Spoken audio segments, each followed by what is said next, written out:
Uncle, আপনি এত দামি একটা বাইক নিয়ে রাস্তায় দাঁড়িয়ে, সাবধানে চালাবেন কিন্তু, কারণ এই গাড়ির গায়ে যদি একটাও স্ক্র্যাচ পড়ে তাহলে কিন্তু আপনার ছেলে আপনার সাথে খুব রাগারাগি করবে। রাগ করবে কেন মা?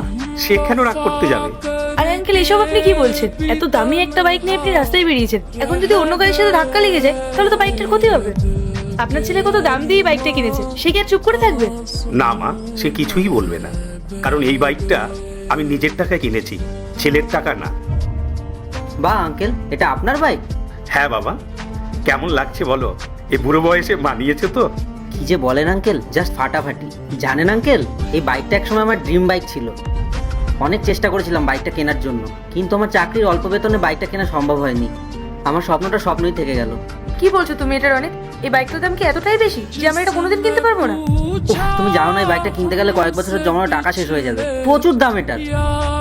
ঠিক বলেছো বাবা, এই বাইকটা কিনতে অনেক টাকা খরচ হয়েছে।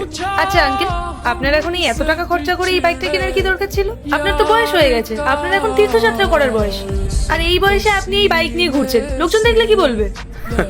আসলে কি জানো মা, আমার বয়স যখন খুব কম ছিল তখন এই বাইক কেনার খুব শখ ছিল, কিন্তু সংসারে দায়িত্ব আর ছেলে মেয়েদের পড়াশোনা করাতে গিয়ে আমার সব শখ বিসর্জন দিতে হয়েছে। এখন যখন সব দায়িত্ব শেষ, তখন ভাবলাম নিজের জন্য কিছু করি। তাও আঙ্কেল, সবকিছু তো একটা নির্দিষ্ট সময় থাকে। আপনার এই শখটা না হয় নিজের ছেলেকে দিয়ে পূরণ করে নিতে পারতেন। আপনি ওনাকে গাড়িটা কিনে দিতে পারতেন, তাহলে তো আপনি চড়তেই পারতেন। ছেলেকে দিয়ে? মা, ওই অপদার্থ ছেলের জন্য আমি কিছু করতে চাই না। ওই ছেলের জন্য কি না করিনি। নিজের জমি জায়গা বিক্রি করে ওকে বিদেশে পাঠিয়েছি বড় মানুষ করার জন্য, কিন্তু দেখো আজ ওখানে ও প্রতিষ্ঠিত হয়ে আমার কথাই ভুলে গেছে। একবার খোঁজও নেয় না যে আমি কেমন আছি, কিছু দরকার কি না। আর সে যখন আমার কথা ভাবে না, তখন এই শখের বাইক আমি কেন ওকে দেব?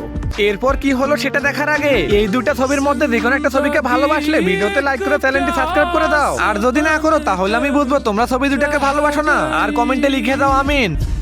সরি আঙ্কেল, আসলে আমি আপনার পরিস্থিতি বুঝতে পারিনি, আর আমি সবটা জানলে এরকম কখনোই বলতাম না। সত্যি আপনার ছেলে আপনার সাথে খুব অন্যায় করেছে। ও নিজের ভুল কখনোই বুঝবে না মা, আসলে ভুলটা আমারই ছিল। ওকে যদি আমি বুঝিয়ে বড় করতাম তাহলে নিশ্চয়ই ও আমার পাশে থাকতো। আঙ্কেল, আপনি চিন্তা করবেন না, একদিনও ঠিকই নিজের ভুল বুঝতে পারবে, আর ও আপনার কাছে ফিরেও আসবে। তুমি ভুল ভাবছো মা, সবাই নিজেদের ভুল বুঝতে পারে না। না আঙ্কেল, প্রত্যেকটা মানুষ নিজের জীবনে করা ভুলে পরের পার্ট চাইলে কমেন্ট করো।